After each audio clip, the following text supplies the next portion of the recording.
Ngongo pour la question.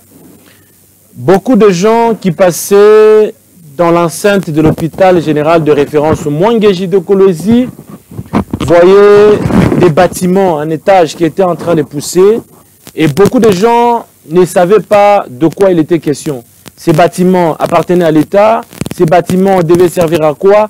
Et aujourd'hui, nous devons nécessairement en parler parce que le jour que la gouverneure Masuka Saini a posé la première pierre, les gens ne pensaient vraiment pas que ces bâtiments allaient avoir cette dimension, cette beauté. Mais aujourd'hui, tout celui qui passe par le rond-point Mwangeji, tout celui qui passe par l'hôpital général de référence Mwangeji se rend compte que c'est un travail remarquable, c'est un travail de qualité qui a été fait et c'est un bâtiment imposant qui vient d'être construit dans l'enceinte de l'hôpital général de référence Mwangeji. Il s'agit bien de deux bâtiments que nous allons d'ailleurs dire dans cette émission.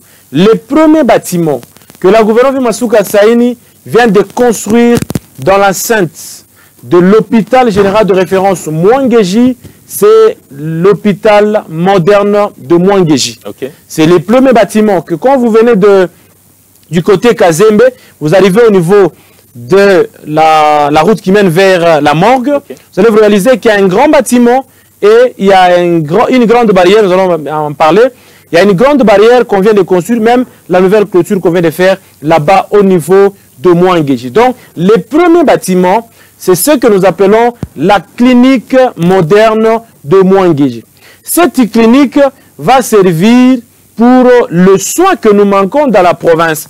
Vous savez que la province du Lualaba a beaucoup de gens aujourd'hui et les gens qui ont le moyen, lorsqu'ils tombent malades, ils ont la facilité, ils ont la possibilité de se mouvoir facilement parce qu'ils peuvent prendre l'avion, ils peuvent aller en Chine, ils peuvent aller en Inde, ils peuvent aller à Kinshasa, ils peuvent aller en Afrique du Sud et trouver des soins appropriés et les plus rapidement parce qu'ils ont le moyen. Mais les pauvres qui n'ont pas de moyens mourraient chaque année parce qu'ils ne pouvaient pas se mouvoir pour aller chercher là où il y a le soin de qualité, là où il y a les matériels appropriés afin qu'ils puissent se faire soigner convenablement. Et chaque année, ils mouraient comme ça. C'est ainsi que la gouverneure Masuka Saini a vu que le gouverneur est des riches et des pauvres.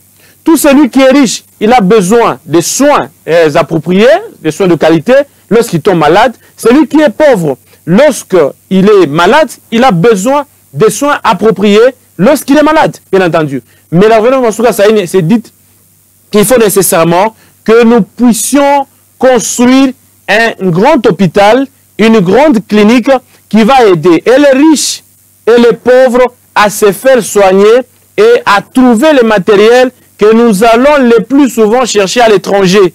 Alors, le travail a été fait. Tout le monde est en train de voir les bâtiments que la gouverneure Masuka Saini a construit. C'est un bâtiment imposant, un bâtiment aujourd'hui qui reflète la grandeur de cette province du Lualaba. Vous savez que la santé n'a pas de prix, comme on l'a toujours dit, M. Cléophas Ngongo. Et donc, nous savons que ce qui s'est fait aujourd'hui à Mwangeji, avec un grand bâtiment comme celui-ci, ça prouve à suffisance qu'il y a vraiment les soucis qui animent l'autorité provinciale, la gouverneure Masuka Saini, de permettre aux Lualabais d'accéder aux soins de qualité, aux soins appropriés et à moindre frais. Parce que vous savez que ce sont les hôpitaux de l'État, c'est un hôpital de l'État, la GR Mwangeji, okay. L'hôpital général de référence Mwangeji, c'est un hôpital de l'État et donc nous comprenons facilement que ce qui s'est fait aujourd'hui est vraiment, ça témoigne la volonté de